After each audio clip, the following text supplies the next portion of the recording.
నెలకి జీతాలు రావాలి, కార్మికులకి, ప్రతి ఒక్కరికి, రైతు కూలీలకి, రైతులకి అందరికీ ఉపాధి అవకాశాలు, లాభాలు రావాలి.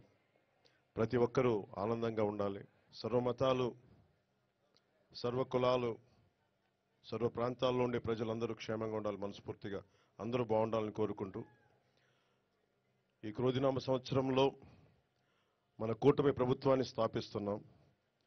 విజయ కేతనం ఎగరవేస్తున్నాం. అది పిఠాపురం నుంచి మొదలు పెడుతున్నాం ఈరోజు.